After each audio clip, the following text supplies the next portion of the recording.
안녕하세요. 저는 올해 30대 후반의 여자입니다. 여기에 올라오는 사연들을 들어보니 대부분 배우자에게 새로운 사람이 생겨서 복수하고 이혼하는 내용이 정말 많더라고요. 저는 그런 사람들과 조금 다르게 제가 그 복수를 당했다고 할 수 있습니다. 다들 예상하시는 상간녀 소송을 당했어요. 지금까지 들으시면 제가 천하의 나쁜 여자라고 생각하실 겁니다. 그런데 저는 불륜을 저지르지도 않았는데 상간녀로 오해를 받았어요. 그래서 제가 그때 어떻게 헤쳐나갔는지 말하기 위해 이렇게 글을 씁니다. 그때만 생각하면 아직도 화가 미친 듯이 치밀어 오르네요. 저는 대기업을 다니는 평범한 여자였습니다. 또래에 비해 이른 나이에 좋은 회사에 입사해서 승승장구를 하고 있었죠. 가족들도 화목했고 결혼을 약속한 남자친구도 있었기에 남부러울 것이 없었습니다. 그리고 일도 제 적성에 잘 맞아서 승진도 빠르게 했어요. 다른 부서에서도 저를 아는 사람이 많았고 제 이름이 흔한 편이지만 회사에서 저의 이야기를 끊임없이 했습니다. 저는 인생에 대한 만족감도 너무 높았고 인간관계도 아주 좋았죠. 어느 날 회사 점심시간에 식사를 하려고 하는데 그때 마침 여름이 다가와서 다른 직원들이 다이어트를 한다고 도시락을 싸왔더라고요. 늘 밖에서 다 같이 먹거나 구내식당을 가는데 그날부터 갑자기 저 빼고 다 싸우면서 야채를 먹었습니다. 그래서 점심밥을 누구랑 먹어야지 고민을 하다가 팀장님과 눈이 마주쳤어요. 팀장님도 다이어트를 하지 않는 사람이라 도시락을 싸오지 않았고 결국 둘이서 점심밥을 먹게 되었죠. 원래 팀장님과 친하긴 한데 워낙 말수가 적은 분이셔서 단둘이서 깊은 대화를 나눠본 적은 없어요. 그래서 그 식사 자리가 어색하진 않을까 걱정이 되긴 했지만 제가 분위기를 풀어보려고 했습니다. 팀장님과 저는 회사 근처 식당으로 가서 밥을 먹었어요. 그런데 생각외로 대화가 정말 잘 통하는 거 있죠? 되게 매너도 좋으시고 제가 하는 말에 따뜻하게 대답을 해주셔서 시간 가는 줄 몰랐습니다. 팀장님의 사적인 이야기도 몇 번 들으니 더 친해진 기분이었어요. 이야기를 나누다 보니 팀장님과 아내분의 이야기를 듣게 되었습니다. 저는 남자친구와 오래 연애를 해서 곧 결혼을 하려고 준비 중이었어요. 그래서 먼저 결혼을 하신 팀장님의 경험에 빗대어 교훈을 많이 들었습니다. 혼수 준비와 결혼 준비는 어떻게 해야 이득인지 다 알려주셨죠. 도움을 정말 많이 받았고 결혼에 대한 조언도 많이 해주셔서 좋은 시간이었어요. 그리고 아내분께서 임신을 하셨단 말도 꺼내셨죠. 저는 정말 축하드린다며 제가 평소에 궁금했던 임신에 관한 질문도 마구마구 했어요. 저희 질문에도 팀장님은 싫은 내색 하나 없이 정성스레 다 답변을 해주었고 이야기를 나누어 보니 농담도 잘하시고 되게 유머러스 하시더라고요. 그래서 정말 많이 웃었고 점심시간이 다 끝나가는 줄도 몰랐습니다. 그날부터 다른 팀원들이 식당을 가지 않으니까 저와 팀장님은 자연스레 매일 점심을 같이 먹게 되었죠. 정말 대화가 잘 통했고 친구처럼 떠들다가 점심시간이 다 간 것 같아요. 저도 남자친구한테 팀장님에게 들었던 결혼에 대한 정보를 다 말해주었고 저희는 진지하게 결혼 준비를 본격적으로 하기 시작했습니다. 양가 부모님께 인사도 드리고 식장도 예약하면서 정말 바쁘게 살았어요. 준비하는 과정에서도 경험자에게 물어보고 싶었던 것을 점심시간에 팀장님께 물어보았죠. 사적인 연락은 일절하지 않았고 팀장님과 이야기를 나눈 건 점심시간 뿐이었습니다. 확실히 결혼을 한번 해봤던 분이셔서 그런지 척척 박사더라고요. 부모님 선물은 어떤 거라고 혼수는 어떤 거라는 게 좋은지 이런 사소한 정보들을 얻게 되니까 되게 도움이 많이 되었습니다. 그리고 팀장님의 말을 듣고 그대로 실천하면 전부 다 긍정적인 반응이셨죠. 그래서 제가 점심밥을 많이 사기도 했고 고맙단 말도 정말 많이 했습니다. 그렇게 저희의 결혼은 점점 더 가까워지고 있었어요. 팀원들도 저의 결혼을 기대하고 있었고 결혼식 날짜는 언제고 신혼집은 어디냐며 이것저것 물어봤죠. 저희는 결혼을 한 달 정도 남겨놓고 있었고 너무 기대가 되어서 매일 잠도 잘 못 잤습니다. 그런데 어느 날 갑자기 저희 집으로 우편물 하나가 왔어요. 그 우편물을 열어보는데 저는 너무 당황스러웠습니다. 왜냐하면 바로 상간녀 소송을 당했단 내용이었거든요. 다른 집에 가야 하는 게 저한테 왔나 싶었지만 주소를 확인해도 저희 집이었고 이름도 저였습니다. 저는 다른 남자를 만나고 있지도 않은데 고소를 당하니 너무 억울했죠. 그래서 남자친구한테 말해주었습니다. 남자친구도 당황해하면서 이게 어떻게 된 거냐고 했고 시간이 지날수록 저를 의심하는 것 같았죠. 그리고 제 휴대폰을 뒤지기 시작하면서 정말 남자가 없는 거 맞냐고 물었습니다. 그 당시에는 남자친구한테 실망을 많이 했지만 저 같아도 남자친구에게 똑같은 일이 생기면 휴대폰을 뒤지면서 의심을 할 것 같아요. 제 휴대폰을 뒤져도 나오는 게 없으니 남자친구는 답답해하는 것 같았습니다. 제가 아니라고 몇 번이나 말해도 믿지 않았죠. 너무 억울했고 당장이라도 저를 소송한 사람을 찾아가고 싶었지만 아무런 정보가 없었으니 할 수가 없었어요. 태어나서 고소를 당해본 게 처음인데 그걸 상간녀 소송으로 당하니 너무 무서웠습니다. 남자친구도 혼란스러워했고 저희는 어떻게 해야 하나 고민을 하다가 변호사를 찾아가 보기로 했어요. 어떻게든 저는 이 잘못을 바로잡아야 했고 도대체 누가 어떻게 보낸 건지 확인하고 싶었거든요. 저희는 며칠 뒤 바로 유명한 변호사 사무실을 찾아가 모든 사실을 다 말했습니다. 변호사분도 이런 경우는 처음 맡아본다고 하더라고요. 그리고 며칠 뒤 저에게 저를 소송한 사람의 연락처를 주었습니다. 저는 그 사람과 한번 만나보고 싶었어요. 그래서 연락을 했더니 네가 내 남편한테 꼬리친 년이니? 라며 화를 내더라고요. 솔직히 그때까지 세상이 저를 가지고 장난을 치나 싶었습니다. 너무 당당하고 뻔뻔하게 행동하니까 오히려 제가 잘못했나 싶었죠. 그리고 저는 아니라고 오해 말라고 말을 했지만 들을 리가 있나요? 그 여자는 저보고 얼굴 보고 이야기하자고 했고 저도 그 말에 동의했습니다. 결국 월차를 내고 그 여자를 만나러 한 카페로 갔어요. 사람들도 정말 많아서 누군지도 처음에 못 알아봤고 전화를 걸어 얼굴을 확인했죠. 그런데 정말 평범하게 생기신 아줌마더라고요. 서로 얼굴을 확인하고 저는 어떻게든 오해를 풀기 위해 이야기를 나누려고 자리에 앉았습니다. 그런데 제가 자리에 앉자마자 테이블에 놓인 아이스 아메리카노를 제 얼굴에 냅다 뿌리셨어요. 저는 갑자기 일어난 일에 너무 놀랐고 꿈인지 생신지 모르겠더라고요. 그러면서 저에게 니년 때문에 우리 가족이 다 파탄이 났어. 내 뱃속에 있는 애는 어쩔 건데? 네가 우리 남편한테 꼬리치지만 않았어도 우리 남편 바람 안 났어. 라고 하며 큰 소리를 질렀고 카페에 있던 사람들이 전부 다 저를 쳐다봤죠. 저는 온몸이 다 커피로 물들었고 눈에까지 아메리카노가 들어와서 눈을 뜰 수 없었습니다. 사람들은 그 여자의 말을 듣고 수근수근거리고 있었고 저는 말문이 턱 막혔어요. 그리고 손님들이 카메라를 들고 저를 찍고 있었습니다. 그 여자는 배가 다 나온 만삭의 여자였고 화가 나서 씩씩거리고 있는데 그때 갑자기 배를 움켜잡고 쓰러졌어요. 사람들이 그 여자에게 다 달려가서 구급차를 불렀고 저한테 화를 냈습니다. 아주머니들은 저에게 가정 파탄낸 나쁜 년?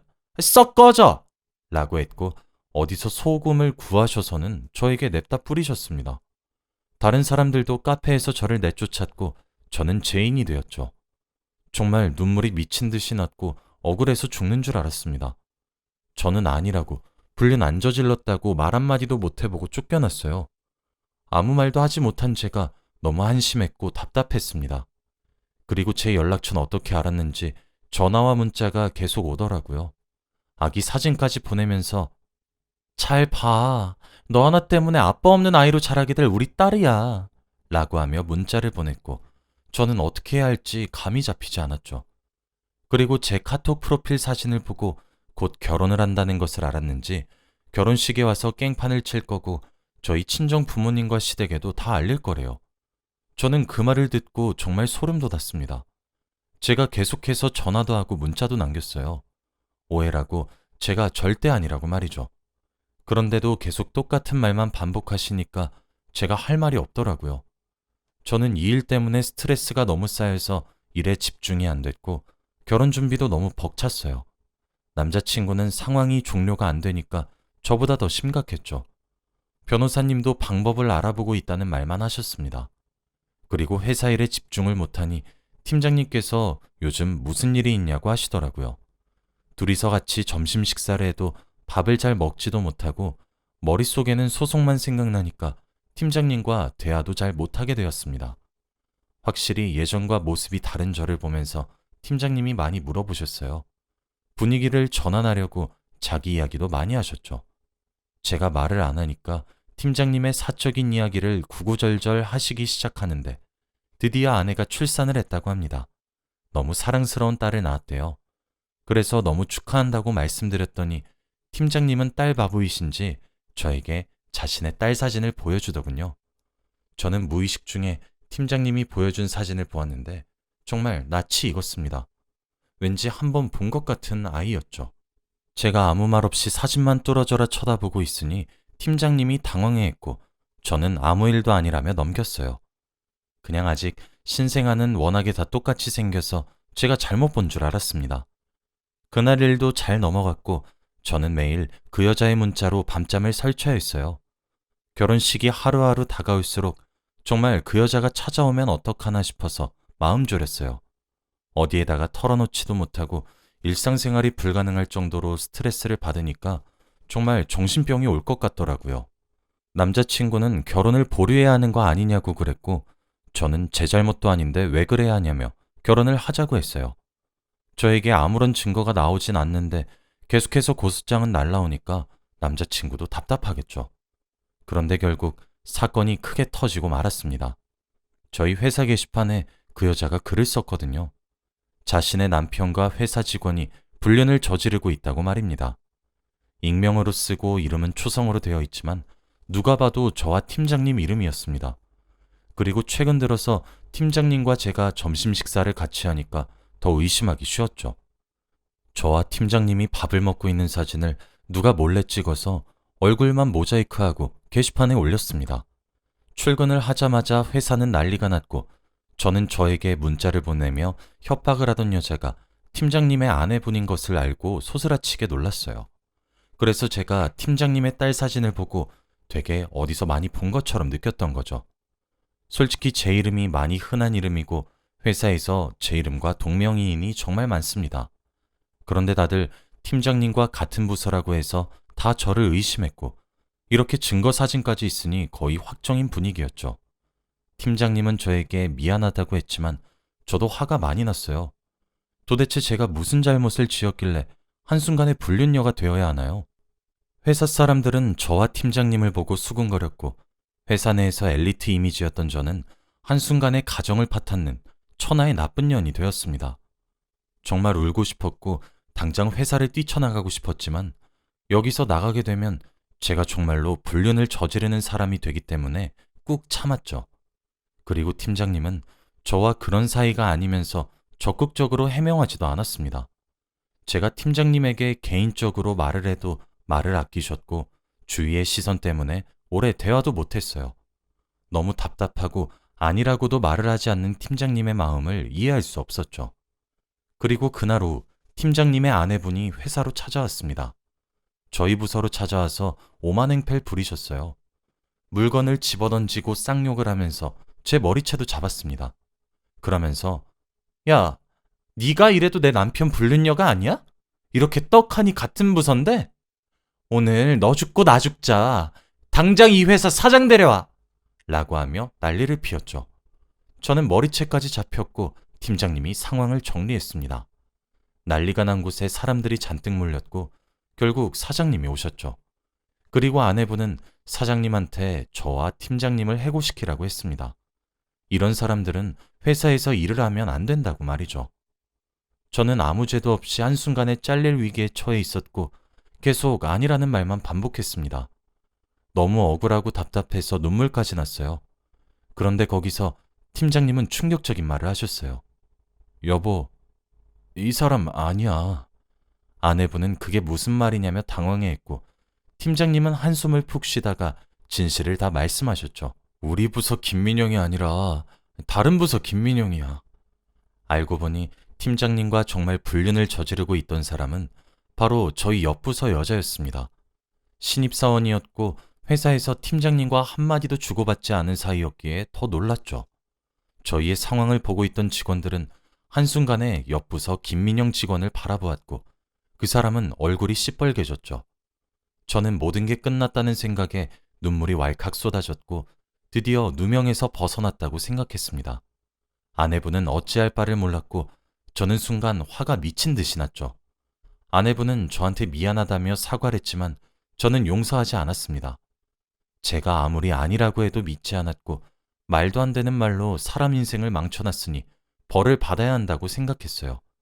그 여자는 미안하다며 무릎을 꿇고 싹싹 빌었고 저는 절대 선처 따윈 없다고 못을 박았습니다.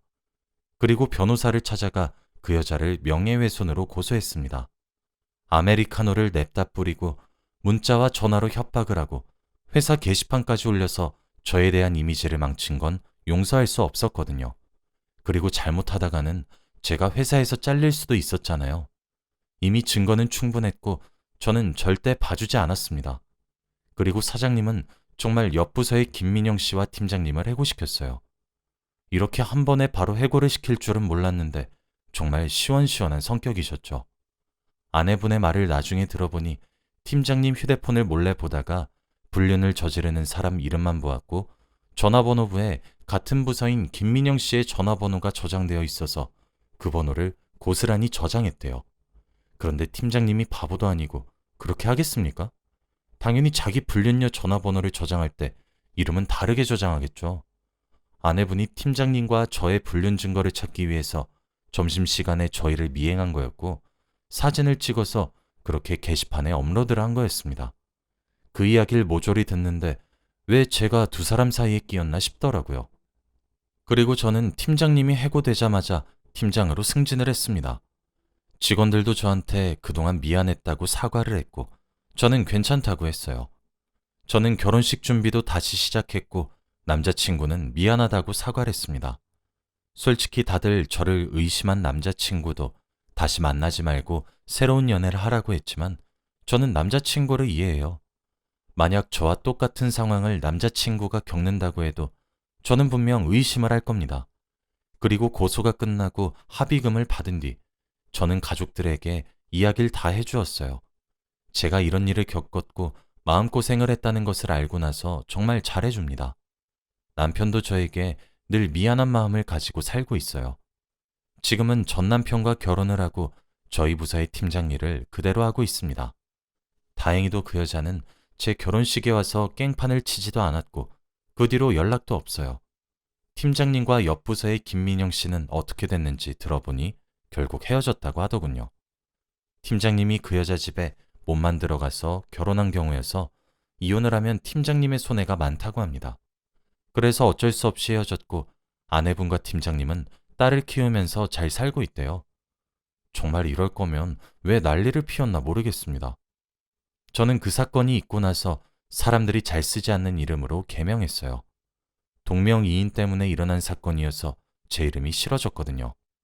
그래서 한국 사람들 중에 몇 없는 이름으로 개명을 했고 새 출발을 했습니다. 저는 지금 아주 행복하고 과거의 일을 장난스럽게 이야기하곤 해요. 지금 생각해도 어떻게 저한테 이런 일이 일어났나 싶습니다. 다들 제대로 알아보고 행동으로 옮기시길 바래요. 팀장님 아내분처럼 앞뒤 가리지 않고 바로 직진만 하시면 나중에 큰 코 다칩니다. 그리고 사람이 계속 아니라고 하는 데는 다 이유가 있다는 것도 아셨으면 좋겠어요. 그때 생각만 하면 아직도 억울합니다. 저의 이야기는 여기까지예요. 들어주셔서 감사합니다.